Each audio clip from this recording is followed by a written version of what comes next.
इसे बचा सकता है। तो अध्यात्म, ये जो जगत का शुरुआत कहां से होती है? किसी को बुरा ना समझे, किसी का बुरा ना चाहे, किसी का बुरा ना करे तो आरंभ हो गया मार्ग, भगवत मार्ग। जब हम कहते हैं भगवत प्राप्ति बहुत सहज है, लोग कहने लगते हैं कि ये तो भगवत प्राप्ति को ऐसा वर्णन करते हैं बहुत सहज। अरे बहुत कठिन है भगवत प्राप्ति। श्री भगवान फिर समझिए, जो अपना है, जो अपने में है, जो अभी है, उसकी प्राप्ति में कोई देरी नहीं प्यारे। जो अपना नहीं है, जो अपने में नहीं है, साधारण, जो अभी नहीं है वर्तमान में भी, क्योंकि ये परिवर्तनशील है। कौन सा ये शरीर, ये संसार, ये भोग ना पहले थे न बाद में रहेंगे, तो बीच में केवल भास रहे हैं, हर समय नष्ट हो रहा है। कोई भी इनकी आसक्ति छोड़ना कठिन है, भगवत प्राप्ति कठिन नहीं। विश्वास मान लीजिए, और ये अध्यात्म परमार्थ की बात कह रहा हूं। भगवान की प्राप्ति कठिन नहीं है, इस संसार शरीर के राग को मिटाना कठिन है, और इसलिए परिणाम को कह दिया जाता है भगवत प्राप्ति कठिन है। लेकिन ऐसा कहने से तो वो कर्म तुम्हें सुख प्रदान, एक निराशा पैदा, सुख प्रदान करने भगवत प्राप्ति बहुत कठिन। हम तो गृहस्थ हैं, हम तो आमुष हैं, हम भगवत प्राप्ति कहां? ये तो योगी मुनियों के लिए। नहीं, भ्रम में मत रहना। यहां है सफलता, अपने है परम प्यार करने वाले प्रभु मुझे बहुत प्यार करते हैं, उनकी प्राप्ति के लिए दुर्लभता मत लाइए। संसार का राग छोड़ना, भगवान कह रहे हैं सबकी ममता दाग बटोरी, मम पद मन ही बांध बटोरी। ये बहुत इतना कि उसे रोक पावे। घर परिवार छोड़ दिया, नहीं आप करोगे, वेश परिवर्तन कर लिया, सब आपका पूर्व का, लेकिन शरीर का राग नहीं छोड़ पा। जैसे हमसे कोई महत पाप, इंद्रियों का भोगों से संबंध छोड़ दिया, पर उसमें सुख है ये भाव नहीं छोड़ पा रहे। अब भगवत प्राप्ति कठिन, वो आपको बढ़ने नहीं। अगर कहीं गुरु कृपा से ये राग मिट जाए, हमारा चिंतन ठीक हो जाए, तो आप खुद देखेंगे मंद मंद मुस्कुराते हुए ये श्यामा श्याम यही बैठे, यही हृदय देश में। बस आवश्यकता है सब संबंधों की जो वृत्तियां हैं सबकी ममता दाग बटोरी, मम पद मन बांध कर उसको दुख प्रदान। एक अहमता ममता ये जग में दुखदाई, ये जब श्री जी की ओर लगे तो होत परम सुखदाई। जहां हमारा अहम श्री जी के चरणों में समर्पित हुआ, हमारा प्यार ममता लाडली के नाम रूप चरणारविंद से हुई, उसी स्थान में दुख दिया है, किसी से प्रश्न नहीं करना पड़ेगा। स्वामी और हम आगे बढ़ने श्री राधिका स्मृत में हृदय केल सिंधु, क्योंकि हृदय रूप शांत में ही वो अपनी केली का विस्तार कर देती, लीला का विस्तार। इसलिए जैसे प्रश्न किया कि हमने भगवान से बड़ी भगवत प्राप्ति, मेरी माँ भी पधारे नहीं, ध्यान से सुनोगे तो आप समझ पाओगे, नहीं तो संशय हो जाएगा। भगवान ने तो सुना ही नहीं, कुछ करने से नहीं देते तो क्या चला जाता। देखो भाई, अप्राय निश्चित समय सिद्धांत में ही वर्णन होता है, ये करो ये करो ये करो तो भगवत प्राप्ति हो जाएगी। क्या उठते हैं? नहीं, परम सत्य ने भगवत प्राप्ति कुछ करने से नहीं। तो जितनी संख्या में भाव क्या है, आप एक जगह वर्णन किया जाता है, ये करो ये करो ये करो, ये ना करो ये ना करो ये ना करो। 1400 वर्ष तक रोका चांद देव बड़े योगी, और एक जगह यहाँ कहा जा रहा है और भगवत प्राप्ति किसी क्रिया से नहीं होती, पर क्योंकि क्रिया प्रारंभ होती है और अंत होती है। मंदिर जाने के प्रारंभ और अंत वाली क्रिया से अनंत महिमाशाली अनादि प्रभु का कैसे अनुभव हो जाए? ध्यान से बात सुनना, भगवान क्या रहस्य है? रहस्य आंतरिक ये है, यदि आप साधना नहीं करोगे तो करने का वेग है, जितना बड़ा जीवन वो आपसे करवाएगा। साधन नहीं होगा तो आपसे पाप करवाएगा, अधर्म करवाएगा। जैसे जैसे अधर्म पाप होगा आपका हृदय मलिन होता चला जाएगा। हृदय का मतलब दर्पण के द्वारा अपने प्राणों को शीशा कर लिया, शीशे के ऊपर जितनी गंदगी लगती चली जाएगी, आप देख ही नहीं पाएंगे, अपने स्वरूप जान ही नहीं पाएंगे।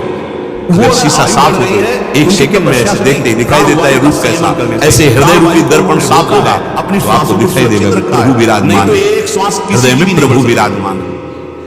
अगर हमारा जितना हमारा सुंदर साधन होगा, भोग लगाने के बाद उतने असाधन हमसे छूट जाएगा। असाधन जहां छूटा और साधन बिल्कुल शास्त्र प्रमाणित हुआ, तो उसी प्रकाश में आप देख पाएंगे अहंकार सकिल गया, प्रभु के चरणों को प्राप्त होगी। गंदा मलिन हृदय होने के कारण अहंकार रहता है। जहां निर्मल हृदय हुआ साधन करते करते, तो मन और अहम ये दोनों प्रभु सावई मना कृष्ण पदारविंद प्रभु के चरणों में जहां समर्पित हुआ, अभी तक प्रभु के है, पक्की बात रहेंगे।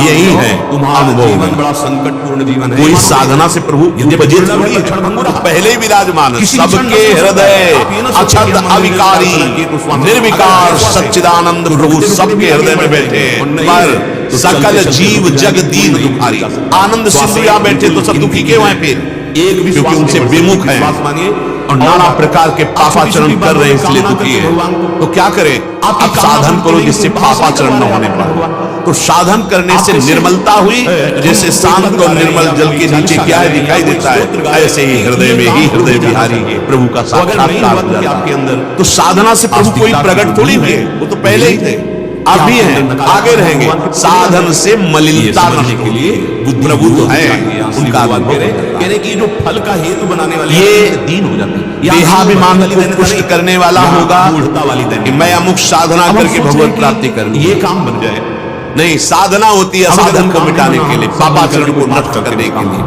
प्रत्येक क्रिया का आरंभ होता है, अंत होता है, लोग बैठ करके पाठ कर तो उस अनंत का अनुभव इन क्रियाओं से नहीं ने उस विधान को देखा कि पूर्ण इसीलिए कहा गया है कृपा हमें मन कृपा मोक्ष मूलम गुरु कृपा, भगवत साक्षात्कार गुरु कृपा। हमारे प्रभु की कृपा शब्द का परिचय अहंकार रहित होने पर अपने कल्याण के लिए मंत्र वचन छाणी चतुराई भजत कृपा करे है रघुराई। माया की कामनाओं श्री भगवान कह रहे हैं नहीं कश्चित क्षणमपि कष्ट में तुम राधा नहीं जात तिष्ठत कर्म कृत काद्यते हवशः कर्म समझना होगा सर्वः प्रकृति जयी गुणैः। और लौकिक क्रियाओं में हम अभ्यास करते हैं। कोई भी मनुष्य की प्रवीणता उनकी कृपा से प्राप्त किसी होती है। भी अवस्था में बातों को छोटी छोटी क्षण मात्र भी कर्म किए बिना नहीं रह सकता, श्रद्धा हो जाती है, बिल्कुल ठीक नहीं। क्योंकि प्रकृति के परवश होकर सब प्राणियों से प्रकृति जन्य गुण कर्म करवा ही लेता है। वो दुख नहीं पड़ा,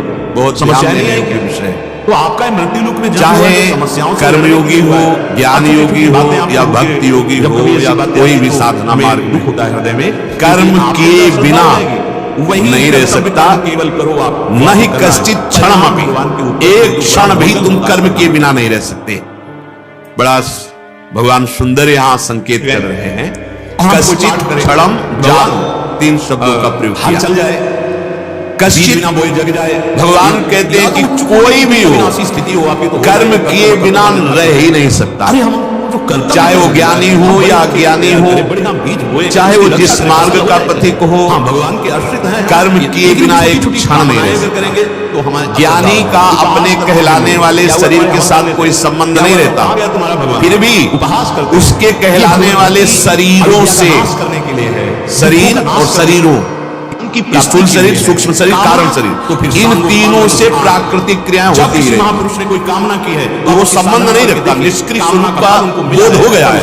पर ये प्रकृति जन्य रचना जो स्थूल शरीर, सूक्ष्म शरीर, कारण शरीर, विधि में क्रियाएं होती कामनाओं के लिए एक क्षण भी नहीं बिना क्रिया के कोई रह सकता। क्षण सिद्धांत भी स्वीकार नहीं। भगवान कहते हैं कि जैसे प्रगट में हरदम कर्म हो रहा है, पाठ आदि के फिर उसमें मान रहे हैं कि हमसे कर्म हो रहा है, हमें अनेक कामों में चूक, पर जब हम कर्म नहीं कर रहे होते तब भी कर्म हो रहा है। क्या समझे हुए हैं एक क्षण के लिए भी आप शांत नहीं, बातों के लिए भगवान देखो आपका मन चल रहा है, आप हाथ पैर ऐसे रखे बैठे हैं, आप लेटे, आप सोच रहे हैं कि मैं कोई कर्म नहीं कर रहा इसलिए इस समय अक्रिय होते हैं। थोड़ा भी नहीं प्रभु से नहीं है, आप क्रियावान कामनाओं की पूर्ति के लिए। आपका मन देखिए, आपकी बुद्धि देखिए, आपका चित्त देखिए, आपकी इंद्रियां देखिए। स्थूल शरीर क्रिया से रुका हुआ दिखाई दे रहा है, लेकिन हरकतें हो रही हैं शरीर में, चेष्टाएं अंदर अंतःकरण में। कोई पाठ कर रहे हैं बहुत ऐसा कार्य, इसी क्रिया को अगर सार्थक कर ले तो अब उपहास का तो अपने अक्रिय स्वरूप को जान जाएगा, निर्विकार स्वरूप को जान जाएगा। जागृत अवस्था में स्थूल क्रियाएं तो सबको दिखाई देती है, पर स्वप्न में भी क्रियाएं होती हैं। सत्य वस्तु होती ना नहीं जाती है, पर उस स्वप्न में केवल एक मन होता है और कुछ नहीं लगे तो कृपणा फल। स्वप्न में एक मन ही सकाम माया के पर्दे पर पूरी रचना करता है, त्रिगुण पर्दा, भयावह स्वप्न, अब हम सब भोग का स्वप्न या भक्ति का स्वप्न, सतोगुण, रजोगुण, तमोगुण, ये पर्दा है माया का। अगर उसी पर्दे में मन ही मित्र बन जाता है, मन ही शत्रु बन जाता है, मन ही भोग बन जाता है, मन ही भोगने वाला बन जाता है, मन ही मरने वाला बन जाता है, मन ही मारने वाला बन जाता है। कुछ नहीं होता है मन की भक्ति को। नहीं सामर्थ्य है इंद्रियों की कि तुम्हें भोग में शांति प्रदान कर दे, नहीं है। त्यागाक्षांतरणंतरम, अधर्म पूर्वक भोगा हुआ भोग तृष्णा को बढ़ाकर नरकगामी बना देता है।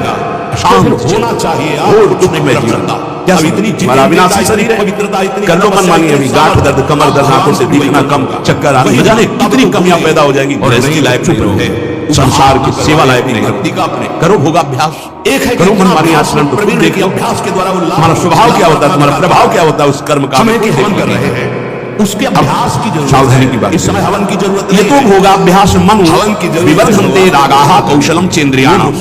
और हमारी अब जैसे जैसे वो भोग भोगने में युक्त होता है, लगा देते हैं अभ्यास, उसकी इंद्रियां भोगाभ्यास की कला कौशल से प्रवीण होती है। शास्त्र है फिर वो ये तो भोगाभ्यास मनु विवर्धन्ते रागाः कौशलम चेन्द्रियाणाम। ऐसे भोगा, वैसे भोगेंगे, ऐसे भोगेंगे, ऐसे भोगेंगे, ऐसे सुखी हो जाएंगे। वहां चल रही है ये परिणाम में दुखी भोगा शक्ति, विषया शक्ति उसकी प्रबल होती चली जाती है।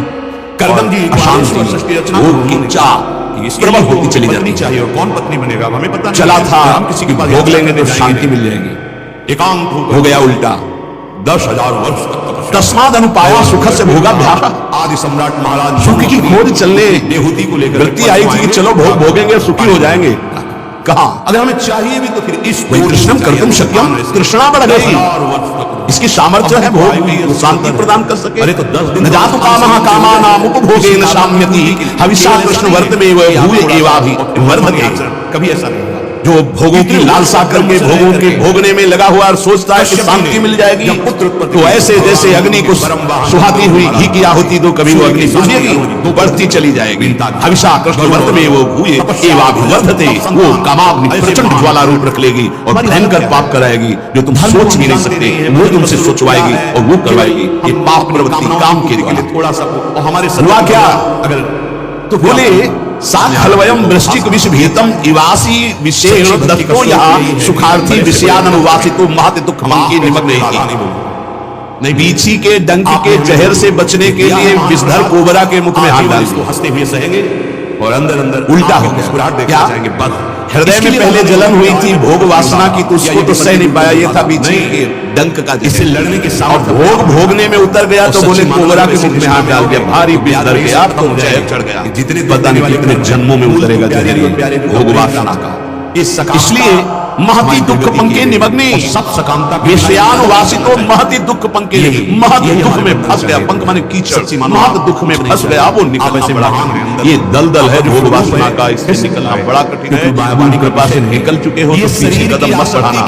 तुम्हें दिखाई दे रहा है बड़ा कोमल भूमि, नीचे इतना दलदल है कि निकल नहीं पाओगे।